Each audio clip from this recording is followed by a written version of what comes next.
नमस्कार जी। सच साहिब जी। क्या नाम है जी आपका? मेरा सुमन दासी। कहाँ के रहने वाले हैं? जी मैं गांव ब्याली तहसील अटेली जिला मंदरगढ़ से हूँ जी। संत रामपाल जी महाराज जी की शरण में आप क्यों आए?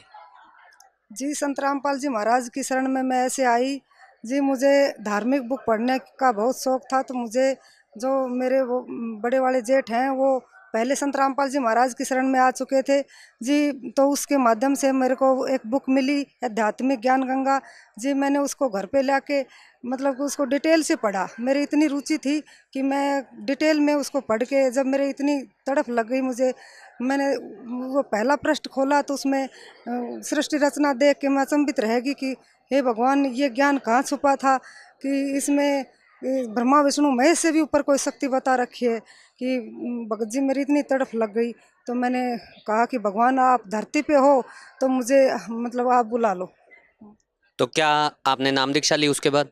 हाँ जी, मैंने मतलब कि मेरे भगत जी मुझे आने नहीं देते थे। वो बोलते थे कि हम सारे साथ ही जाएंगे। तो मैंने कहा कि भगवान मुझे बुला लो, आपसे कैसे बुलाओ। तो जी मैं जो बुक है उस पे जो सतगुरु देव जी की और कबीर साहिब की फ़ोटो थी उसको उतार के मैंने जी 2 दिन तक जो चसा दी। तीसरे दिन जो चाचने के बाद भगवान ने मुझे आश्रम में बुला लिया था बरवाला जी। तो संत रामपाल जी महाराज जी से नाम दीक्षा लेने के बाद क्या आपको कोई लाभ भी मिला? हाँ जी, मुझे लाभ बहुत ज़्यादा लाभ हुए कि मैं बताने लगूं तो मतलब कि समय बहुत कम पड़ जाएगा मेरे। मतलब कि भगवान ने इतने सुख दिए मेरे को कि मतलब कि मैं बताते बताते भी मतलब कि वो हो जाएगा जी। पहला लाभ मैं बताती हूँ कि संत रामपाल जी महाराज जी से नाम उपदेश लेने के बाद मेरे जी पथरी थी। तो जी मैंने सतगुरुदेव जी से प्रार्थना लगाई कि मालिक मेरे पथरी है। तो मैंने सभी डॉक्टरों से दिखा लिया, दवाई बहुत ले ली, मेरे मतलब ठीक नहीं रहा। तो सतगुरुदेव जी ने कहा कि बेटा भगवान दया करेंगे, भक्ति करो।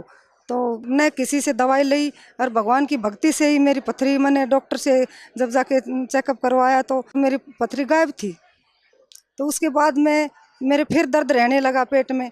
तो जी मुझे फिर टेस्ट करवाया तो मेरे फिर पथरी बन गई थी जी। फिर मैंने मालिक से फिर प्रार्थना लगाई, भगवान फिर बन गई पथरी। तो सतगुरुदेव जी ने कहा बेटा भक्ति बढ़ाओ अपनी।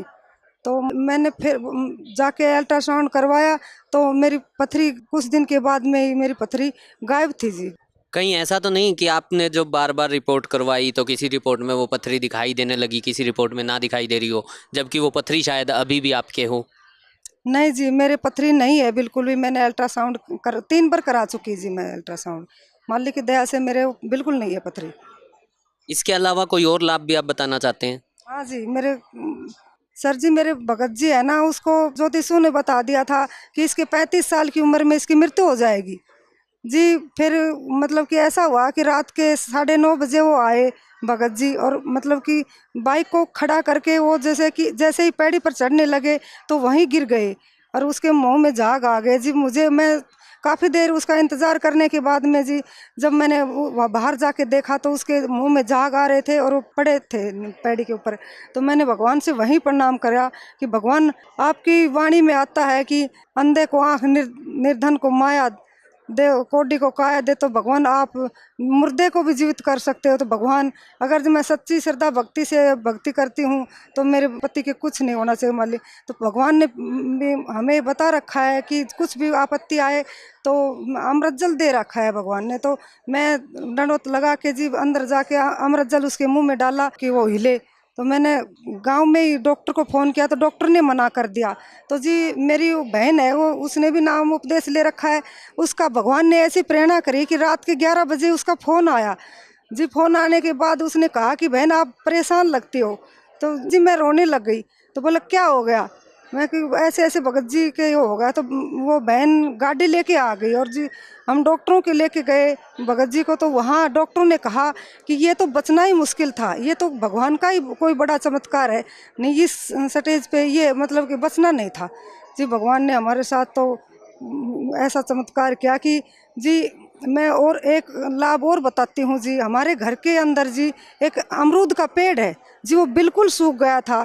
जो हमारे गांव में काफ़ी भगत हैं जी उनको भी आप पूछ के पता कर सकते हो, गांव में भी पता कर सकते हो जी। वो अमरूद का पेड़ बिल्कुल जी, हमने एक डाली भी उसकी काट ली थी जी। तो उसके बाद में भी मेरा भगत जी बहुत ज़्यादा बीमार हो गया था जी।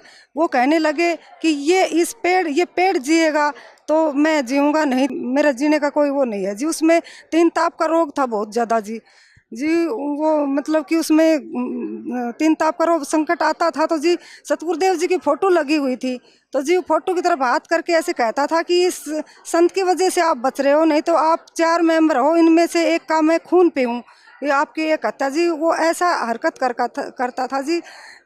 कौन करता था ये हरकत? जी वो मतलब मेरे पति में जो जिंद आता था वो ऐसे करता था कि कभी तो बच्चे की छाती पे बैठ के और जी गला दबा देता था, और कभी मेरे पे, मतलब कि ऐसे ही हमें कभी लड़की ऐसे करता था। तो जब हमें जी सतनाम मिला हुआ था, सारनाम की दया नहीं हुई थी भगवान की दया से, तो जी हम जब भी वो ऐसा अटैक करते तो बच्चे को भी बता रखा था, बेटा ऐसा कुछ हो तो आप, भगवान ने बता रखा है कि आप उस मंत्र का जाप करो। तो जी जब जब भी हम ऐसा कुछ घटना होती थी तो हम जाप करते थे तो जी वो तुरंत ही पड़ जाता था। जी वो होश में आता था तो बताता था कि मेरे को कुछ नहीं पता, पता नहीं कि कोई शक्ति है और वो मेरे को मतलब वो करती है जी। तो संत रामपाल जी महाराज जी की शरण में जाने से क्या वो जिन चला गया? हाँ जी बिल्कुल, वो जिंदगी हमारे घर पे, उसके बाद में कभी भी ऐसी कोई हरकत नहीं है जी। हम बिल्कुल ठीक हैं जी भगवान की दया से। और जी मेरा लड़का है जो उसके रात के 12 बजे पेट में दर्द उठता था जी, हम सभी डॉक्टरों के दिखा लिया जी। वो मतलब कि कहीं से भी उसके दवाई कायम नहीं कर रहे थे जी। कि तो हमने सतगुरुदेव जी से प्रार्थना लगी कि मालिक इसके पेट में दर्द उठता है, तो भगवान ने कहा कि बेटा बच्चे को कहो कि भक्ति करेगा दृढ़ रहेगा, भगवान आप रजा करेंगे। उस 2012 में मैंने नाम दीक्षा ली थी, तो आज तक 10 साल हो चुके जी, कभी दर्द नहीं उठा मालिक की दया से। तो संत रामपाल जी महाराज जी से जुड़ने के बाद आपको इतने सारे लाभ प्राप्त हुए, अभी जो जगत के लोग आपको देख रहे हैं, आप उन लोगों को क्या संदेश देना चाहते हैं? जी हम संदेश तो कुछ नहीं देना चाहते जी, हम तो भगवान के जी कुत्ते हैं जी। हम संदेश तो क्या देंगे, लेकिन हम जगत को बताना चाहते हैं, जो भी मेरे भाई बहन मेरे को देख रहे हैं जी, तो मैं उनको यही कहना चाहती हूँ कि ये भगवान आए हुए हैं धरती पर, इसकी शरण लो और अपना मोक्ष कराओ जी। धन्यवाद। धन्यवाद जी।